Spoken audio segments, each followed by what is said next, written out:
आज हम एक ऐसे सवाल की तह तक जाएंगे जो शायद हम सबके सोचने का तरीका ही बदल दे। तो चलिए इस रहस्य में थोड़ा और गहरा उतरते हैं। जरा सोचिए, आप स्पेस के उस गहरे सन्नाटे में हैं, चारों तरफ कुछ नहीं और आप अपनी पूरी ताकत से चीखते हैं।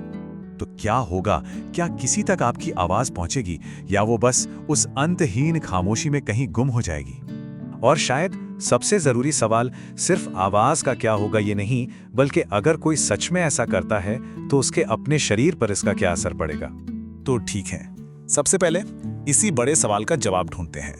देखिए, जवाब एकदम सीधा और साफ है। चाहे कितनी भी जोर से कोई चिल्ला ले, स्पेस में उसकी चीख कोई नहीं सुन पाएगा। सिर्फ और सिर्फ सन्नाटा। पर ऐसा है क्यों? मतलब इसके पीछे की वजह क्या है?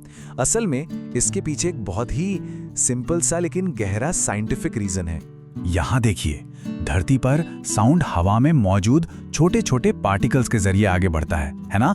लेकिन स्पेस में तो वैक्यूम है, मतलब वहां कोई पार्टिकल्स है ही नहीं। तो साउंड वेव्स को आगे बढ़ने का कोई जरिया, कोई मीडियम ही नहीं मिलता। अगर हम देखें तो साउंड है क्या? ये कुछ नहीं, बस एक वाइब्रेशन है। और इस वाइब्रेशन को आगे बढ़ने के लिए हवा, पानी या किसी सॉलिड चीज, मतलब एक मीडियम की जरूरत पड़ती ही पड़ती है। अगर कोई मीडियम नहीं है तो वाइब्रेशन जहां शुरू हुआ वहीं खत्म।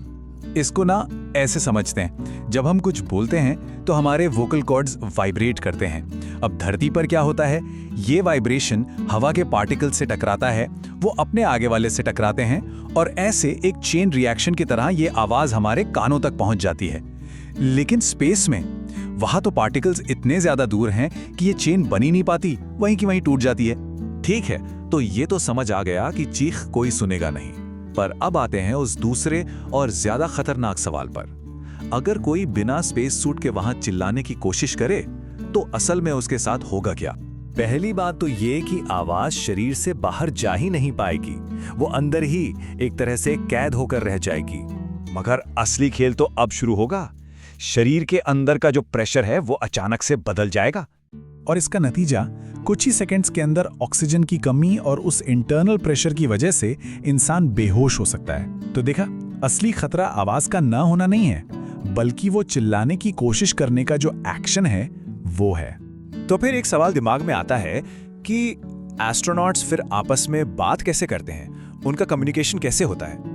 इसका जवाब है टेक्नोलॉजी। देखिए, अगर कोई एस्ट्रोनॉट अपने सूट के अंदर चिल्लाए भी तो आवाज बस उस सूट के अंदर ही गूंजेगी। एक दूसरे से बात करने के लिए वो अपने हेलमेट में लगे रेडियो का इस्तेमाल करते हैं। ये रेडियो क्या करता है? ये उनकी आवाज को रेडियो वेव्स में बदल देता है और रेडियो वेव्स को ट्रैवल करने के लिए किसी मीडियम की जरूरत नहीं होती, वो वैक्यूम में भी आराम से चल सकती हैं। अच्छा, अब जरा स्पेस की उस खामोशी के साइकोलॉजिकल असर पर बात करते हैं। ये सिर्फ शांति या सुकून नहीं है, मामला उससे कहीं ज्यादा गहरा है। ये कोई नॉर्मल सन्नाटा नहीं है, ये इतना गहरा, इतना टोटल होता है कि ये इंसान के मन में एक अजीब सा डर पैदा कर सकता है, उसे बेचैन कर सकता है। बात दरअसल ये है कि हमारा दिमाग धरती पर लगातार किसी न किसी तरह की आवाज सुनने का आदी हो चुका है ना? तो जब उसे अचानक से बिल्कुल कोई साउंड सिग्नल नहीं मिलता तो ये एक बहुत ही अनकंफर्टेबल एक्सपीरियंस हो सकता है, जिसका दिमाग पर बहुत गहरा असर पड़ता है। तो कुल मिलाकर स्पेस हमें एक बहुत जरूरी सबक सिखाता है कि साउंड जैसी एक मामूली सी चीज के होने के लिए भी एक सही माहौल, एक सही एनवायरनमेंट का होना कितना जरूरी है। और ये हमें एक बहुत ही गहरे सवाल के साथ छोड़ जाता है। अगर साउंड को भी होने के लिए एक मीडियम की जरूरत है, तो हमारी अपनी जिंदगी में ऐसी और कौन-कौन सी चीजें हैं जो सही माहौल के बिना वैक्यूम में बस गायब हो जाती हैं? सोचकर देखिएगा।